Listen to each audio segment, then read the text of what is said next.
뭔가 김정은한테 하나의 중국 그 지지를 받으려고 되게 공을 들이는 모습을 보였습니다. 그러니까 북한이라는 게 하나의 그 정말 푸틴과 시진핑은 하나의 조폭 같은. 간부들한테 이렇게 몰래 얘기한 그 녹음 테이프 한국에 공개된 적이 있는데 거기 보면 뭐 중국 놈들 믿지 마라 뭐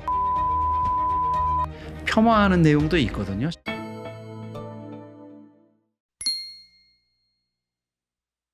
네, 한국으로 올 줄은 몰랐지만 결국은 지금 성수동의 스튜디오에 앉아 계시는 한진명 전 북한 대사관의 서기관님 모셨습니다. 네, 안녕하십니까? 안녕하세요. 네. 네. 북한 외교관으로 외국에 베트남에 근무하실 때, 야 이거 베트남 놈들도 우리를 무시하는구나 이런 느낌 좀 받으실 수 있었어요? 아, 그때? 그렇죠. 아무 나라마다 그게 바로 뭐 국뽕이라 그러든지 뭐 애국주의라고 있잖아요. 베트남 사람들도 굉장합니다. 그게 그 사람들이 민족성으로. 그러니까 뭐 연희 가서 이야기하게 되면 야 우리가 뭐 미제국주의를 타승했다. 종전 7.27 뭐 하잖아요. 뒤로 돌아가서 이야기하는 건 야 너희가 이겼냐?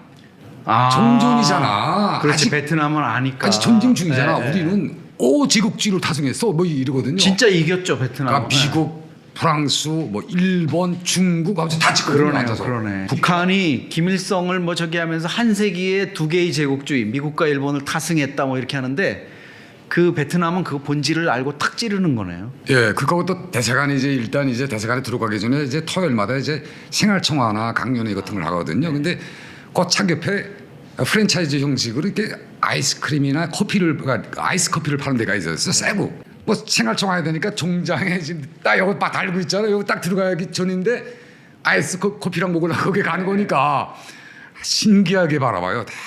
다 큼직하잖아요. 또 빨간 거 김일성, 김정일 초상화단 배지를. 그러니까 너는 그건 뭐 아직도 그런 걸 달고 다니는 이런 눈길. 야, 우리도 같은 사회주의, 공산주의 지향하고 살지만 우린 좀 이젠 좀 더입은 정책도 하고 자본주의 시장제 더입하고 우리 좀 잘 먹고 잘 살게 되는데 너는 아직도 뭐 그런 걸 달고 다니니 뭐 이런 눈길. 속마음은 좀 떼고 싶은 생각도 있으시겠네요. 그거 내놓고 다른 것에 가서는 뛰죠. 뛰어야지. 그거 이렇게 쪽팔려서 그거 이렇게 달고 다닙니까?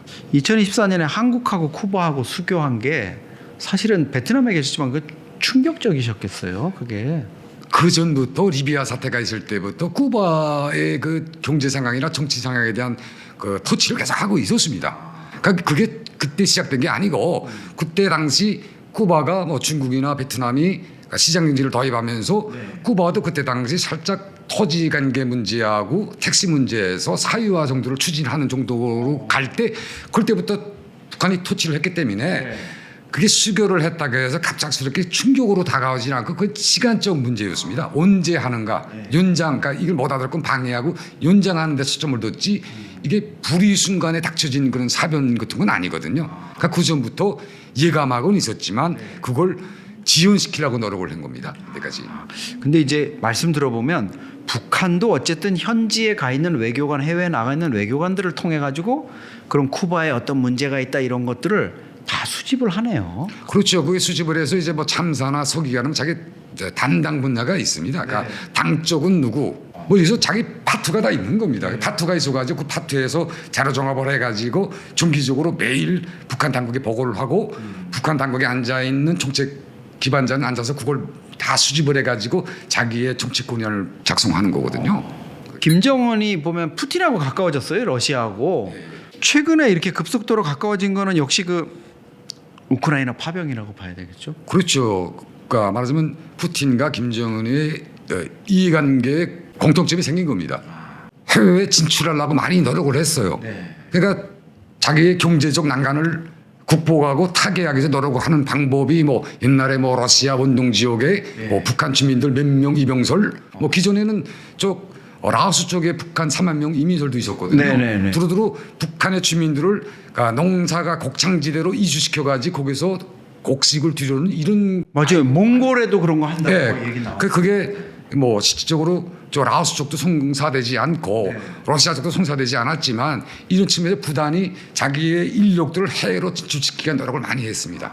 그게 뭐 여러 가지 분석하는 시점에 따라서 타점이 있겠지만 제가 제일 우려하는 건 이제 그 3만 명 이제 또 3만 명 뭐 이제 또 추가 파병설도 나오고 있는데 과연 그 3만 명이 북한이 해외에 인력을 파견해 가지고 거기에 아예 장기 거주시키라고 계속 노력했던 북한이 네. 그 군인들이 갔는데 그게 다 철수할 것인가? 그 측면도 지금 우려, 제 개인적으로 우려하고 있는 겁니다. 그 약간 장기화, 파병 장기화 그렇죠. 이런 식으로. 좋은 곡창지대 아닙니까? 예. 거기다가 지금 최근에 저도 뉴스를 자세히 보고 있는데 뭐 북한에서 새로운 뭐 처녀들 뭐 젊은 여성들이 나간다. 네네. 북한은 이렇게 해파는 이렇게 나가거든요. 군인들 제대 군인들 보내고 여성들을 따로 별도로 보내서 거기서 가족을 이루고 살게 만들거든요. 이런 형식으로 북한 내부에서도 집단 지출을 보내고 그런 형식인데 해외도 그런 식으로 많이 가거든요. 뭐 제대 군인 부부 뭐 이렇게 해가지고 그래서 북한이 결코 이제 우크라이나 전쟁이 이제 국제사회의 맞은 도움과 관심 속에서 이제 다 찾아먹었을 때 북한의 그 많은 병력이 들어갔다가 순간적으로 구반청지대에서 나오겠는가 안 나오겠는가 개인적으로 그걸 바라보고 있거든요. 이게 그러니까 되게 흥미로운 분석이시네요. 왜냐하면 지금까지 저희는 이제 전투병도 갔지만 건설 공병, 군인 건설자 이래가지고 뭐 작년에 1,000명 공병하고 5,000명 군인 건설자 간다 이렇게만 얘기를 들었는데 그 군인들이 사실상 뭐 군인이라 그러지만 거의 건설자들이잖아요. 그 인력을 보내서 우크라이나 그 러시아의 재건 사업 이런 거를 한다 그러지만 그 이후에도 계속 있을 수 있다. 있을 수 있고 기존의 그 뭐 원동 지역에 그런 사례가 있었잖아요. 그러니까 그게 위치가 달라질 따름이지 또 곡창지대잖아요. 맞습니다. 그러니까 북한으로서는 이게 굉장히 자국의 부족되는 식량을 보충할 수 있는 하나의 공급 기지가 될 수 있는 겁니다. 그렇죠. 러시아가 전체적으로 해주고 거기 통제만 가능하다면. 네, 그러니까 근데 그게 군사적 우월정도 많잖아요. 많다는 게 그게 벌써 북한이 유럽 쪽으로 진출을 하게 된 겁니다. 그쪽에서. 그러면 북한이 군사적 지위도 나토군과 대치하게 돼 있잖아요. 그렇죠. 지금 나토 여러 가지 지역적, 지역적, 뭐 정치적 봤을 때 굉장히 우려되는 점들이 다각적인 지역에서 많다고 생각이 됩니다. 북한이 지금 명분을 찾고 그 나토랑 하면서 신나치주의자들과의 어떤 대결 이런 거를 많이 내세우더라고요. 그러니까 이게 이제 우크라이나 전쟁이 종식되고 로우 전쟁이 종식된 다음에 이게 종식된 다음에 북한이 또 다른 문제점이 없다고 생각할 수 없는 거고 이게 전면 철수로 들어갈 수 있겠는가? 이게 좀 우려될 수가 그러네요. 있거든요. 그러면 이제 거기 군인들을 사실 상당 기간 주둔시켰다 그래도 그 비용은 어쨌든 북한이 계속 챙길 거 아닙니까? 인건. 그렇죠. 군인이든 건설자든.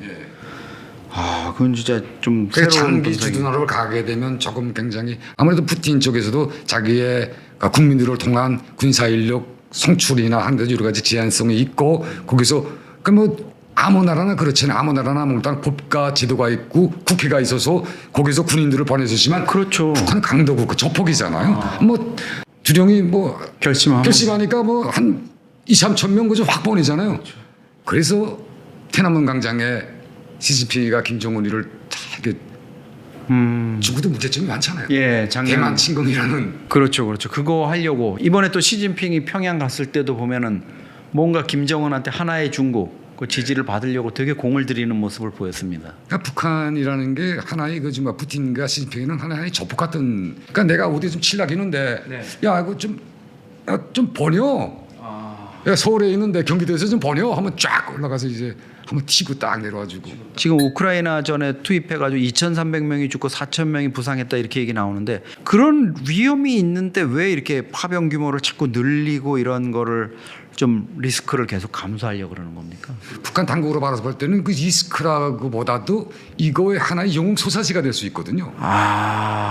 그러니까 북한도 이때까지 군인들한테 쥐입하고 하는 게 장관님의 그 초상화를 위해서 뭐 10명이 뭐 불에 타 죽으면서 뭐 이런 거. 그러면 제가 그러면서 군인들끼리 한번 앉아가지고 우리가 그러면 그때 우크라이나 전쟁에 파견됐을 때 우리는 어떻게 생각할까 하고 이야기를 나눴어요. 우리도 그런 세뇌됐고 그런 영웅적인 소사시에 너무 매료됐기 때문에 우리도 자기 목숨을 죽이면서 갈 겁니다. 생각이 없으니까. 극한 상황이 됐다 이래서 포로로 잡힐 상황이 됐다 이러면 기꺼이 슈루탄 안전편을 뽑고 자폭을 한다. 자기가 이제 자기 죽음으로써 자기는 뭐 자기가 영웅이 되고 소사시가 되는 걸 믿는 거죠. 산화됨으로써 자기는 북한이 잊지 않는다. 뭐 장군님께서 잊지 않고 계신다. 그게 중요한 겁니다. 그걸 위해서 북한은 그걸 위해서 북한 근해에서 선전선동부가 있잖아요. 선전부가 있고 그런 걸 끊임없이 유입시키는 겁니다. 머릿속에. 와, 이게 그러니까 김정은도 믿는 구석이 있네요. 그런 부분. 자기가 세뇌라든가 이런 걸 통해 가지고 딱 해놓은. 북한은 역사적으로 70년 이상을 구정권을 다져오지 않았어요. 그 바탕성에는 이 선전이라는 이게 큰 역할을 했습니다. 그렇기 때문에 이제 그게 70년 동안 말하자면 잘 되고 못 되고 뭐 이런 여러 가지 풍파를 거치면서 이제 이게 다져졌거든요. 어떻게 인간을 컨트롤하고 이렇게 사상화시켜야 되는가 노하우가 축적이 됐어요. 그러니까 그 방법을 계속 써먹는 거죠 지금. 김정은 입장에서는 이제 러시아도 챙기고 있는데 최근 와가지고는 또 북중 관계도 좀 복원이 된다 이런 느낌이 있는데 러시아만 믿고 있다가는 좀 그러니까 중국까지도 이제 좀 챙기는 건지 아니면 뭔가 양다리 외교를 좀 김정은이 중국과 러시아를 상대로 하는 건지 어떻게 봐야 됩니까 이거? 러시아라는 나라는 수도가 멀잖아. 근데 멀고 지형적으로 커넥션을 하자면 여러 가지 그 지형학적으로 멀잖아요. 그렇죠. 중국 가까웠고 북한이 단시일 내에 어려움을 회복할 수 있는 그 조건이 중국에도 있는 겁니다. 경제력이라든가. 네, 그 경제력이나 도로상이나 루트나 모든 게 다. 그렇기 때문에 북한은 끝까지 중국을 놓지 않고 중국과의 커넥션을 가지고 끝까지 갈 것입니다.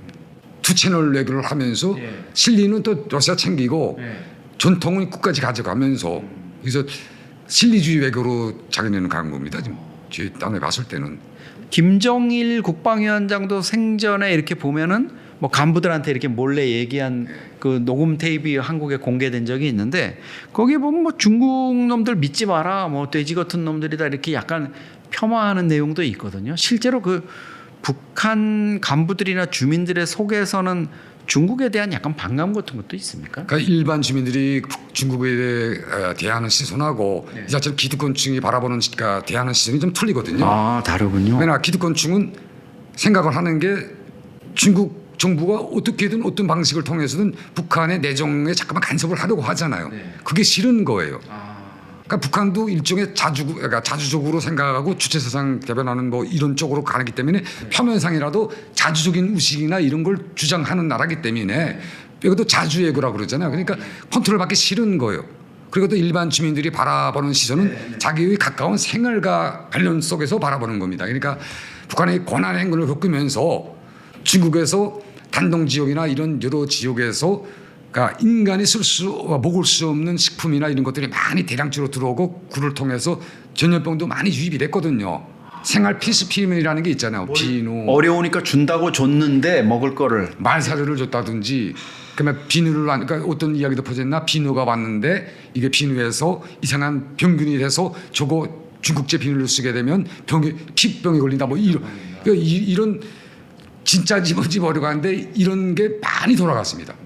그렇게 하면서 중국이란 나라 자체가 신뢰가 안 되고 중국 물품에 대한 좀 멀리하는 그런 게 있었거든요 그때. 근데 그걸 행군을 겪은 시대가 아직까지 있지 않습니까? 그렇죠. 실생활 당한 사람들이. 그러다 나니까 그때 각인된 그런 인식과 생각이 아직까지도 중국에 대한 이런 거부감을 많이 갖고 있습니다. 그 북한에서 소위 말하는 뭐 특권층이다, 부유층이다, 권력층이다 이런 분들도 중국산 물품은 좀 싸구려라든가 좀 질이 안 좋다 이런 인식을 갖고 있습니까? 예, 갖고 있습니다. 갖고 있으니까 그러니까 시장 통해 나가서 사도 쿠쿠박과를 사는 거겠죠. 아, 그 한국산 쿠쿠박 파는 것이 별도로 있거든요. 그러니까 그런 데서 그것도 사고 그러면 싸고 헐값이니까 그러니까 그런 걸 갖다 비추해 놓는 거지. 사실은 그러면 지금 좀 산다 하는 북한의 고위층 돈이 있거나 이런 사람들은 어느 나라 물건 많이 씁니까? 일제를 많이 선호했거든요. 일제를 많이 선호했는데 지금은 좀 더 다양화돼서 유럽 쪽 그쪽도 그러면 쉽게 말하면 노트북이나 랩톱을 봤을 때도 중국 쪽은 고장 날 수 있다 싸구려로 생각을 하거든요. 그러니나 소니나 이런 쪽으로 북한 좀 고가의 제품이 돼서 그런지 여기보다 더 고가의 제품이 돼서 그런지 좀 더 그걸도 구매하러 그러네요. 한번 또 고장 나면 수리하기도 쉽지 않죠. 그래도 개남 쪽으로 저 대한민국 거나 미국 거나 일본 거나 이런 것들은 고장이 잘 안 난다 이런 고정관념이 있거든요. 잘 만든다. 근데 중국 거는 쓰고 한 달 안에 인차 고장 난다 이런 생각. 사실 그런 물품을 쓴다는 것 자체가 국가에 대한 이미지나 또 선호도일 수도 있어요, 그죠? 그렇죠. 그러니까 그 인식이 뿌리 깊이 남아 있기 때문에 그게 잘 없어지지 않는 겁니다.